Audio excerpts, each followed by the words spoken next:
Yo les amis, j'espère que vous allez bien. Bienvenue chez MVP Foot. Nous allons faire le débrief complet du match Côte d'Ivoire-Burundi. Voilà. Restez jusqu'à la fin parce que on va parler de plusieurs sujets dans ce débrief. On va parler du contexte crucial pour les éléphants. On va parler des choix tactiques de l'entraîneur. On va parler du déroulement du match des éléphants. On va parler des statistiques révélatrices. On va parler des performances individuelles. On va parler du coaching du FIMS. On va parler vers qu'est-ce qui ça nous attend dans leur qualificatif. On va parler aussi, je vais donner mon point de vue. Ensuite aussi, je vais donner les pour et les contre de cette victoire, les éléments positifs et les éléments négatifs. Voilà. En gros, c'est le débrief de MVP Foot. Ça, c'est MVP Foot 2.0. On a MVP Foot normal qui fait le résumé de l'actualité des éléphants chaque jour. Voilà. On commence. En tout cas, le 21 mars 2025, la Côte d'Ivoire a franchi une étape supplémentaire dans sa quête pour la qualification pour la Coupe du Monde 2026. La Côte d'Ivoire s'est imposée 1-0 face au Burundi lors de la cinquième journée des éliminatoires. Et aussi, il faut noter que cette victoire a été précieuse, mais cette victoire soulève de nombreuses questions sur la forme actuelle de nos éléphants, leur capacité à confirmer le statut de champion d'Afrique, entre aussi leur solidité défensive. On sait que elle est rassurante parce qu'on n'a pas encaissé de but, mais on voit qu'il y a une animation offensive qui peine à convaincre. Donc, l'équipe de FIMS navigue entre promesses et inquiétudes. Concernant le contexte crucial pour les éléphants champions d'Afrique, la rencontre s'est disputée au stade de Meknès au Maroc. Et c'était d'une importance particulière pour les Ivoiriens parce qu'on avait perdu temporairement notre place du groupe F. Le Gabon s'était imposé 3-0 face aux Seychelles. Nous, on avait 10 points au compteur, donc on rentrait dans cette rencontre sous pression. Et voilà, on a le poids et le statut de champion d'Afrique qui pèse sur nous et c'est sur nos épaules. Or, depuis le sacre à domicile à la CAN, les attentes sont considérablement élevées envers cette sélection qui, paradoxalement, peine encore à trouver son identité de jeu sur la roulette des MS Faye. Après avoir raté les Coupes du Monde 2018 et 2022, on ne veut pas rater cette édition de 2026. Donc, c'est devenu une obsession nationale. Face au Burundi, qui est troisième du groupe avec 7 points et adversaire théoriquement à la portée des éléphants, l'objectif était clair, hein. Gagner si possible avec la manière pour préparer sereinement le choc à venir avec la Gambie. Surtout, on sait tous qu'après le match, la prochaine trêve internationale, on aura un déplacement périlleux au Gabon qui va s'avérer être décisif pour la première place du groupe. Concernant les choix tactiques, voilà, on a des choix tactiques qui sont révélateurs, hein. Pour cette rencontre, le coach Faye MS a opté pour un 4-3-3 assez classique avec un 11 de départ mêlant expérience et jeunesse. Dans les buts, on avait Yaya Fofana, le préféré, et on a, comment on appelle, excusez-moi, on a Wilfried Sengo, on a Emmanuel Agbadou, on a Gila Doui, on a Hassan Kamara, qui présentait un équilibre intéressant entre puissance physique et qualité technique. Au milieu, on a le trio Kessier, Jean-Philippe Bamé et Jean-Hugues Aoulou, qui devaient assurer la maîtrise du jeu et alimenter un secteur offensif emmené par Sébastien Haller en pointe. Et puis, il est soutenu par Evan Guessant et Jean-Philippe Grasso sur les ailes. Ouais. Jean-Philippe Grasso, ailier, ça c'est une première. Evan Guessant, ailier, bon, ça c'est un peu dit qu'il peut dépanner. Mais bon, ça c'était la formation. Et le choix de placer Grasso, plus habitué à évoluer dans l'axe que sur le côté gauche, a soulevé des interrogations avant le coup d'envoi. On a eu aussi le Burundi qui s'est aligné sur un 4-4-2 compact et qui se sont tournés vers la défense, vers les transitions rapides. Ils ont eu une organisation tactique prévisible pour une équipe consciente de son statut d'outsider et ils ont cherché avant tout à limiter les espaces pour les créateurs ivoiriens. Voilà. Donc, pendant le déroulement du match, on a eu l'image des éléphants qui est efficace, mais qui a été laborieux. Parce que dès les premières minutes, la physionomie de la rencontre s'est dessinée avec une position largement en faveur des Ivoiriens, mais avec une difficulté manifeste à trouver les espaces entre les blocs défensifs burundais. Paradoxalement, le Burundi s'est procuré la première situation dangereuse à la 14e minute et ça a montré les difficultés ivoiriennes à contrôler pleinement le débat.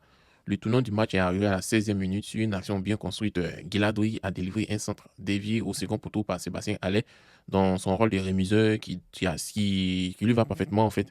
Et il a intelligemment prolongé comment on appelle, la passe à Evan Guessant. Et Evan Guessant, comme un plutôt opportuniste, n'a pas tremblé pour inscrire son premier but avec la sélection ivoirienne et donner l'avantage aux Ivoiriens.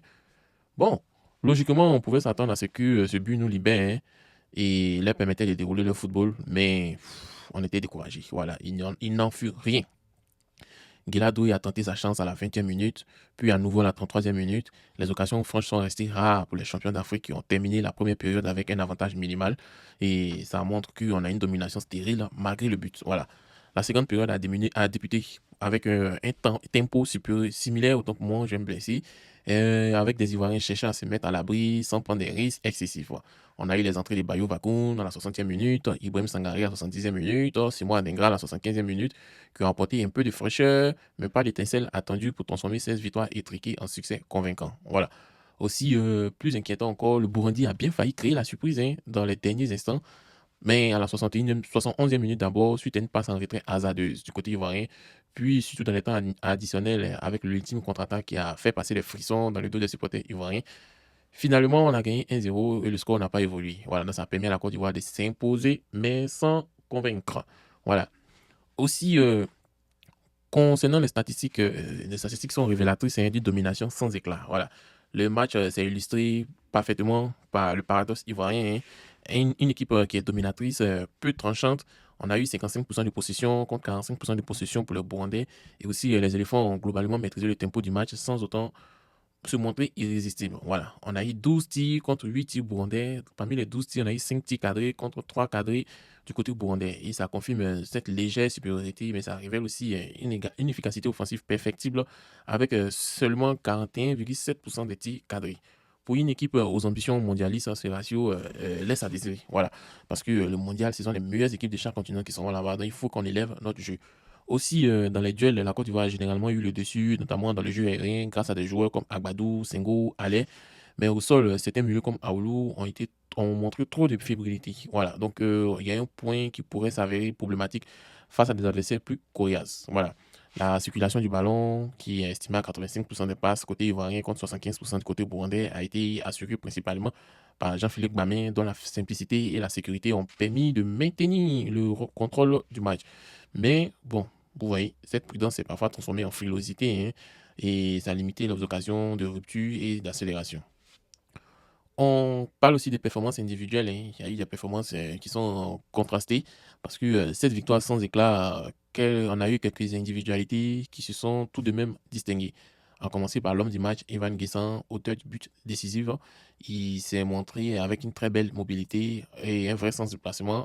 Et aussi, sa première réalisation en sélection pourrait marquer le début d'une belle aventure avec les éléphants. D'autant que son profil plus mobile complémente parfaitement celui de plus statique de Sébastien Haller. Bon, en tout cas, ce dernier, malgré un temps de jeu limité qui est remplacé à 60e minute, a démontré toute son importance dans le jeu ivoirien. Sa remise décisive pour Guissane a montré parfaitement ses qualités de pivot et son intelligence de jeu. Franchement, on a vu Sébastien Haller jouer et il était dans le milieu, il faisait des passes comme des milieux de terrain. Il a vraiment une intelligence de jeu pas possible. Voilà. Et aussi, en quête de rythme après sa récente blessure, l'attaquant de Utrecht reste néanmoins un élément essentiel du dispositif de Faye MS. À l'inverse, d'autres joueurs qui ont traversé la rencontre comme des fantômes.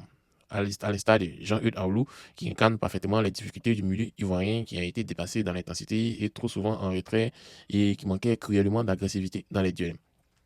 Il a logiquement cédé sa place à Ibrahim Sangari à la 70e minute. Et aussi, les Ivoiriens reprochent au coach que ce changement a été trop tardif selon certains observateurs et a immédiatement apporté plus de stabilité. Voilà, Ibrahim Sangari a apporté plus de stabilité et de puissance dans l'entrejeu. On l'a tous vu, on voit qu'il est en forme, qu'il est de retour. Voilà. Sur le flanc gauche de l'attaque, on a eu Jean-Philippe Grasso qui n'a jamais semblé être à l'aise dans le rôle qui n'est pas naturellement le sien. Il a été invisible pendant une grande partie de la rencontre. Parfois même on pensait que c'était Guelato qui était ailier gauche. Voilà, ailier droit, autant pour moi. Il a été remplacé par Simon Adenga qui, malgré quelques accélérations intéressantes, n'a pas réussi à transformer radicalement l'animation offensive ivoirienne. Bon, dans la défense aussi, on a eu Emmanuel Agbadou qui s'est montré solide dans les duels aériens. Wilfried Senghor a souffert techniquement avec de nombreux déchets dans ses relances et ses centres. Voilà. Aussi, on a une performance inquiétante du latéral droit qui devrait élever son niveau de jeu face aux attaquants plus percutants que la Gambie. Voilà. Ce que les Ivoiriens reprochent au coach aussi, c'est le coaching qui est pragmatique mais perfectible. Voilà. Les choix du MS Faye pendant la rencontre montrent la philosophie actuelle du sélectionneur ivoirien, privilégier la solidité défensive et l'équilibre global, quitte à sacrifier une partie du potentiel offensif. Il faut noter que cette approche qui a porté ses fruits lors de la CAN 2024 montre cependant ses limites face à des adversaires qui ferment le jeu. Le système de 4-3-3 adopté au coup d'envoi s'est révélé trop rigide et on a eu un manque de fluidité entre les lignes et de variété dans les attaques. On a eu un passage temporaire en 3-5-2 en seconde période, mais après la blessure de Hassan Kamara, on est revenu au 4-3-3 initial. Donc ça témoigne des tâtonnements tactiques d'un sélectionneur en quête d'une formule idéale. Les remplacements aussi effectués ont apporté une relation, bon, pas une relation, une relative d'amélioration, notamment à l'entrée d'Ibrahim Sangare qui a stabilisé le milieu des terrains en difficulté. Toutefois, on peut s'interroger sur le timing de son changement parce que peut-être c'est un peu trop tardif pour insuffler un véritable élan offensif. De même que la gestion de certains profils comme Crasso, utilisés à contre-emploi, soulève aussi des questions dans la cohérence globale du projet de jeu. Voilà. Aussi, bon, on se dirige vers un tournant décisif pour les qualifications, donc il faut faire très, très, très, très attention. Cette victoire, c'est vrai qu'elle est étriquée, mais elle permet à la Côte d'Ivoire de répondre à notre première place, 13 points devant le Gabon, 12 points, le Burundi, 7 points. C'est une position avantageuse à 2 journées de la fin des éliminatoires, mais qui ne garantit rien, une qualification automatique pour le mondial 2026. Voilà. Le prochain adversaire, c'est la Gambie. C'est prévu pour le 24 mars. Ça représente une opportunité de consolider cette première place avant le déplacement périlleux au Gabon qui s'annonce comme la véritable finale du groupe.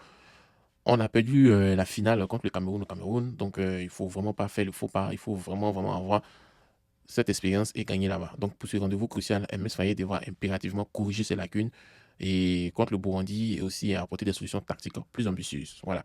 On a plusieurs chantiers qui s'ouvrent devant les sélectionneurs. Tout d'abord, repenser à l'animation offensive pour créer davantage d'occasions face à des blocs bas et aussi l'intégration plus franche des joueurs percutants comme Adengra ou Nicolas Pepe qui pourraient apporter cette étincelle qui a trop souvent manqué aux Ivoiriens. Ensuite aussi, il faut stabiliser le milieu de terrain en faisant confiance à Ibrahim Sangare, dont le profil est plus complet que celui d'Aoulou.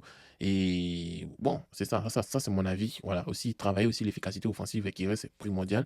Avec un seul but inscrit, malgré 12 tentatives, les éléphants ont affiché un manque de réalisme qui pourrait leur coûter cher face à des adversaires plus coriaces. Donc l'émergence des talents comme Gessend est encourageant, mais il faudra davantage des solutions collectives pour s'imposer durablement. Voilà. En tout cas, moi, mon point de vue, je suis content qu'on ait gagné à l'extérieur et aussi je suis inquiet. Voilà. Je suis inquiet parce que cette victoire face au Burundi a révélé à la fois les forces et les faiblesses actuelles de notre équipe nationale.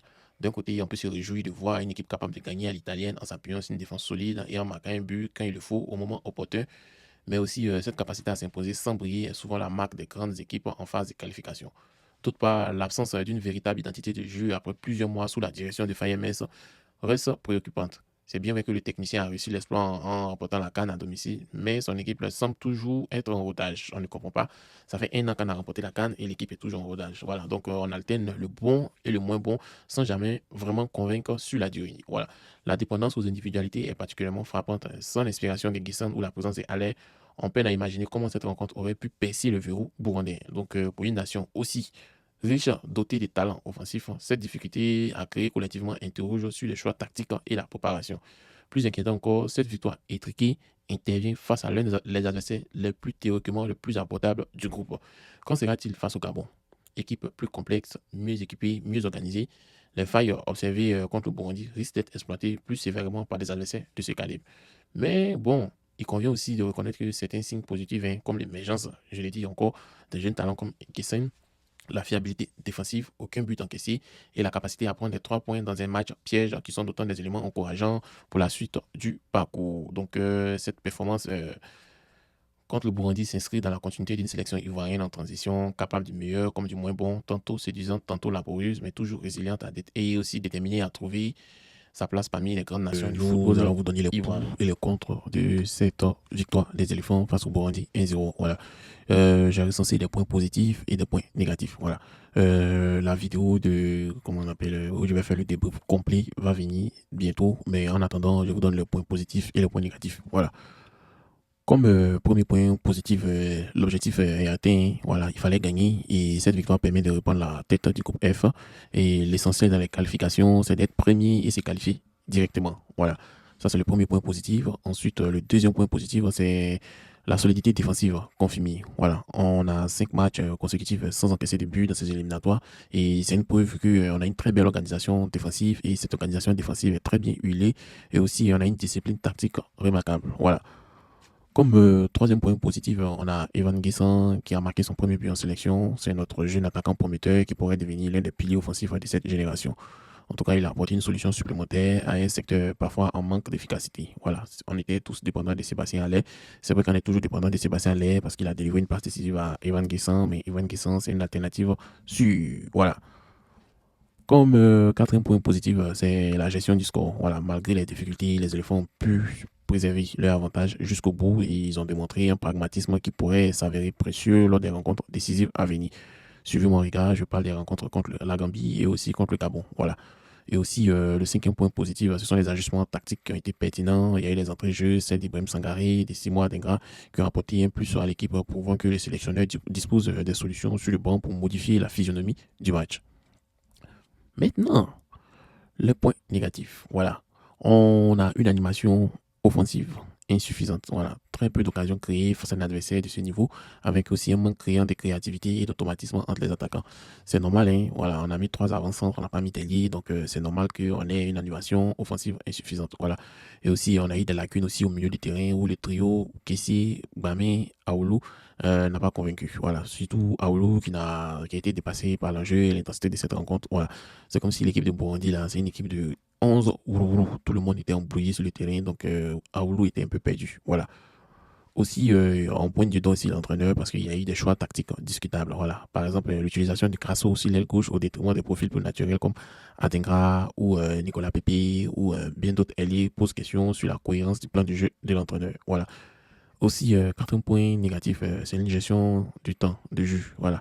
Il y a eu des remplacements qui sont arrivés un peu tardifs, notamment Ibrahim Sangaré qui aurait pu apporter un plus-value un peu plus tôt s'il était rentré. Voilà. Aussi, bon, on est un peu inquiet. Hein. Voilà. Cinquième point négatif, c'est l'efficacité, le manque d'efficacité inquiétant, surtout le match à l'extérieur. On a tiré 12 tirs pour un seul but et c'est un ratio qui pourrait s'avérer fatal face à des équipes plus réalistes lors des matchs plus serrés. Donc, on aura des matchs comme le Cameroun. Donc, il faut faire très, très attention. Il faut être très, très efficace devant les buts. Et puis, le dernier point négatif aussi, c'est une défense qui est très fébrile en fin de match. La dernière minute aurait pu être fatale avec cette ultime occasion burundaise. Et c'est vrai que on a eu chaud, mais ça relève aussi une certaine fragilité sous pression. Voilà. Donc, en gros, on fait un pas vers le mondial, mais le chemin reste long parce que cette victoire face au Burundi, c'est vrai qu'elle est laborieuse, mais elle constitue une quête importante pour la qualification. Avec 13 points en 5 matchs et il y en a une première place provisoire, la Côte d'Ivoire a son destin entre ses mains. Néanmoins, le niveau du jeu affiché suscite des interrogations légitimes sur la capacité des éléphants à franchir les obstacles plus importants qui se dresseront sur leur route. Le match contre la Gambie, bon, c'est un petit cul, c'est à domicile, donc ça va être un peu plus facile, mais il faut connaître les éléphants, il ne faut pas trop compter sur eux. Mais il y aura un déplacement au Gabon, donc on va voir si vraiment on a du potentiel avec cette équipe. Bon, le coach dispose de quelques jours pour corriger les imperfections observées et suffit un nouvel élan plus offensif à son collectif. Les talents sont là, la solidité défensive aussi est là, reste maintenant à trouver une bonne alchimie pour trouver cette équipe prometteuse comme une véritable prétendante à la prochaine CAN et au mondial. Voilà. En tout cas, nous les supporters ivoiriens, cette victoire est sans éclat et ça rappelle que le chemin vers la qualification au mondial est semé d'embûches. Après les désillusions des campagnes 2018-2022 où le Cameroun est passé devant nous, la prudence est de mise, mais l'espoir demeure. Les champions d'Afrique ont prouvé qu'ils savent se sublimer dans l'adversité, donc il faudra désormais montrer qu'ils peuvent aussi convaincre dans la régularité et retrouver enfin la plus grande compétition internationale. Donc, cher ami, merci. On se dit à très bientôt pour le vrai débrief.